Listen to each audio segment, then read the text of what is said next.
Hello everybody, today I'm going to be teaching you the basics of Roblox Studio. Now you might be wondering, what is Roblox Studio? Well, Roblox Studio is the editor where you can make games on Roblox, and that's how you find a lot of those games that you like. They're all made from Roblox Studio. That's just a fun fact. So, when you open up Roblox Studio, it will look like this. It has all these templates, and yeah, you can go to theme, gameplay, it just organizes it. You can go to your games, that's my group games, your recent files, and your archive, which I don't know how to use. So we're just gonna start off with base plate because most people use that.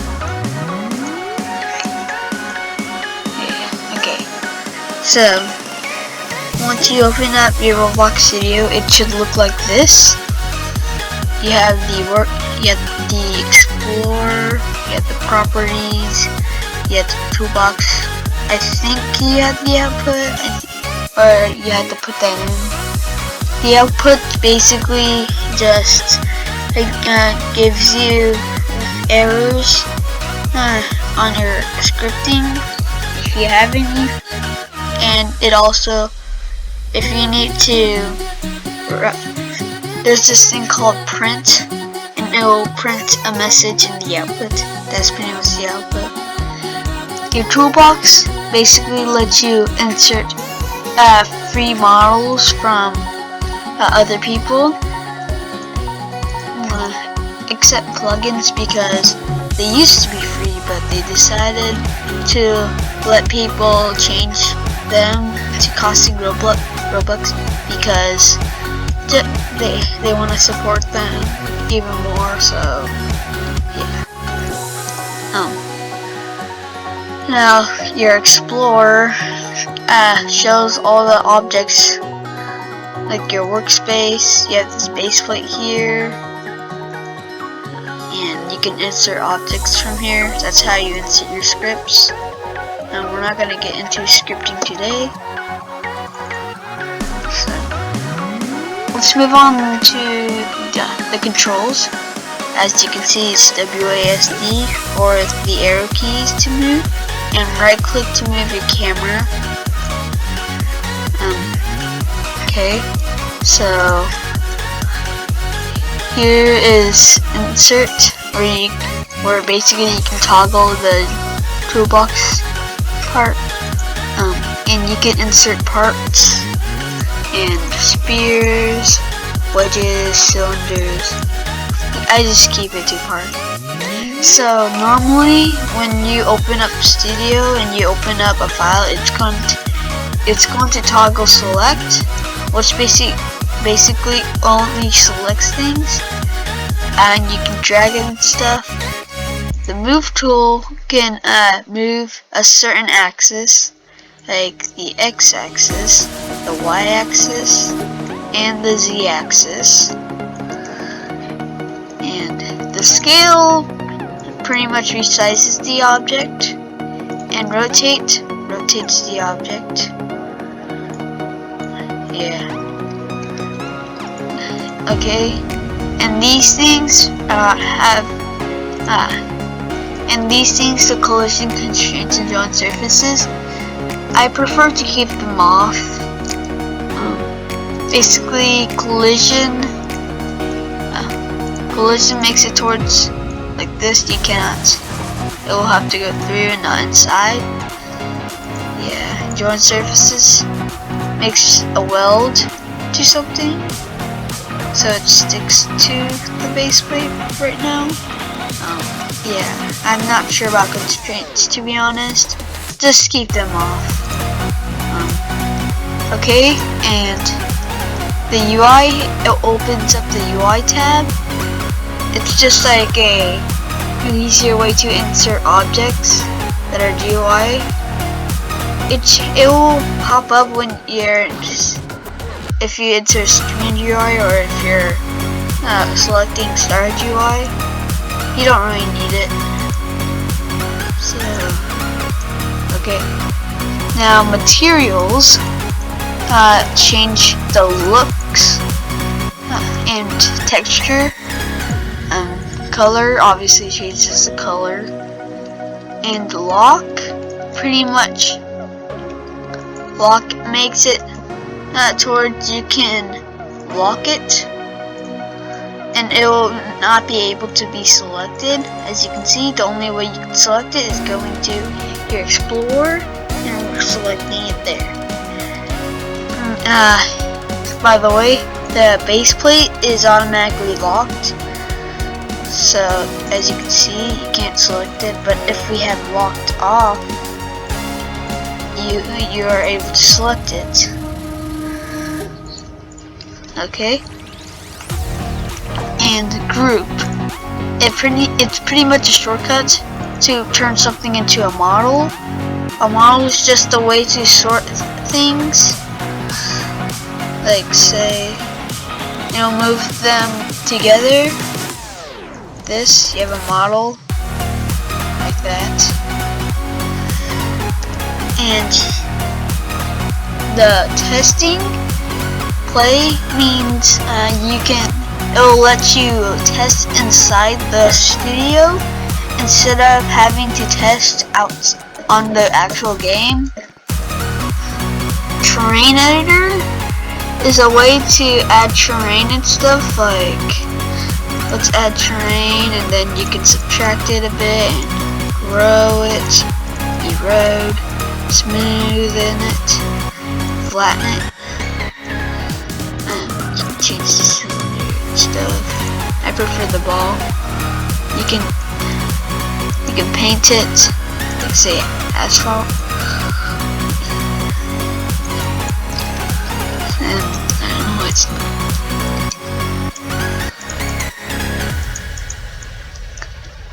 okay, yeah. Region, it's like a way to select it. Yeah.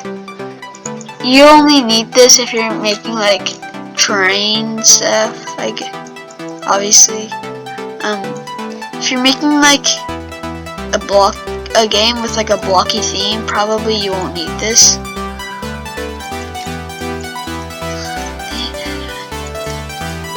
Okay.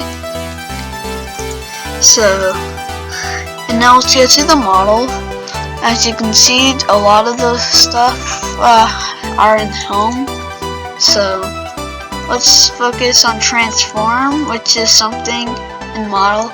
It's pretty much an advanced version of the select, move, scale, rotate. It's kind of like an all-in-one. As you can see, you can scale it, you can move, you can rotate it, move it,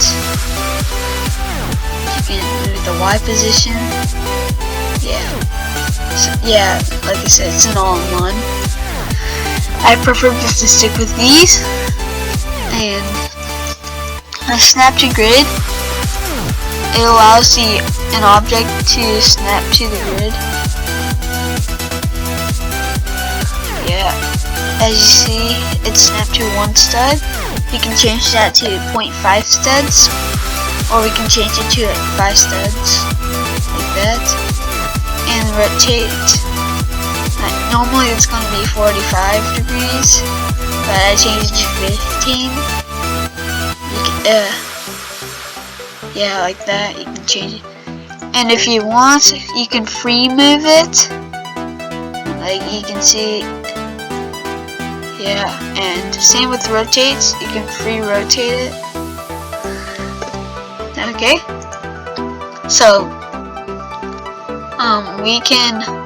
This is constraints. Pretty much adds hinges, welds, stuff like that. I'm not gonna really get into that in this tutorial. Effects, it's same with that. I'm not really gonna get into that. Spawn locations are pretty much self-explanatory. The spawn locations, you spawn on them. Now normally it would you can enable it, like if it's disabled, that means no one can be able to spawn in it. Now there's this team called Teams, where if it's neutral, that means anyone can spawn in it. But if it's not, whoever has that team color will be able to be spawned on that, and that team only can spawn on it. And you can change teams when you touch it. That only works if you add a team. Let's go to, as you can see, it's on workspace right now. Basically go to this, and then you can insert it, and it will be inserted to workspace, and you can change the team. Auto assignable means if they will automatically join the team. Let's keep that to false. Where's lavender? There. Okay. So as you can see,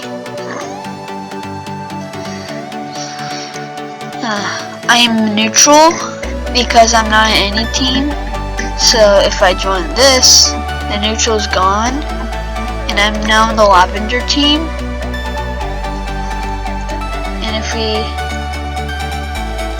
And if we make that auto assignable, as you can see, oh yeah, I haven't got to this yet, but there's three types of plays. Run meaning it's just testing something, you don't actually play the game. It's just testing physics and stuff. Play here means you can play at this position, you spawn on that position. And just regular play will mean regular play will just mean that you spawn where you should be spawning. As you can see, I spawned there. Yeah. Okay. So, oh yeah, another thing about spawn locations is that normally when you spawn on the spawn location, you will have a 10-second force field, which defends you from getting damaged by a function that's in the humanoid in your character called take damage. Yeah, so you can change that if you don't want them to have a duration for a force field. You can just set that to the duration to 0,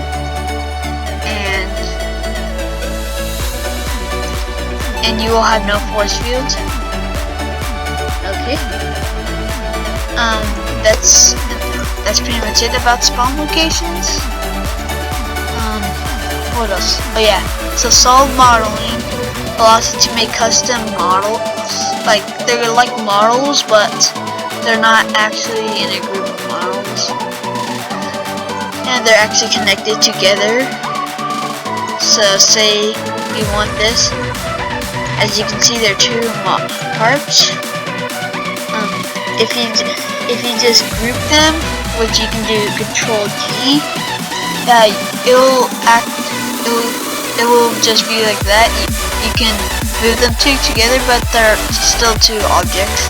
And we can do ungroup, which is Control U.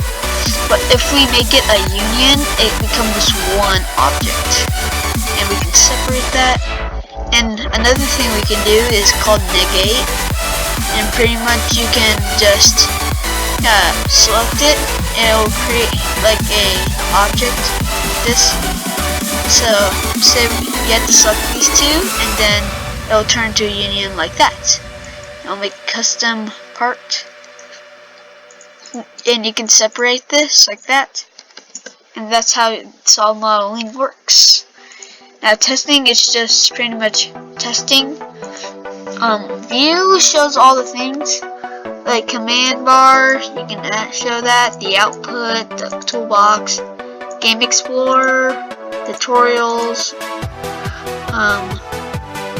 team create, terrain editor, script recovery, stuff like that. You get the idea. Now plugins. Plugins are pretty much like shortcuts on doing things. These are the plugins I use, and there are also built-in plugins like the rig builder, which allows you to make a rig. It's used for animation editor, like yeah. There's stuff like tool grip editor, which is basically used to edit the position of the tool. It's really useful. Most people use it. Roundify pretty much makes GUI round. Smooth camera I like to use because it gives me that 144 hertz feel, even though it's still 60 hertz because of the 60 frame cap. Yeah. And what else? Yeah, I actually made this plug because just to make it easier for me to make objects smooth, like the base plate smooth. As you can see, you can change it to stuff like that. Yeah. That's a lot of them. Cutscene edit. Most people use this to make cool cutscenes. I use this on my game Christmas Eve. Yeah. It's pretty good. Okay, so I think that's all I had to talk to you for this tutorial. I think this will turn into a series, probably in the next tutorial. I will teach you how the basics of scripting. So see you in the next episode. Bye.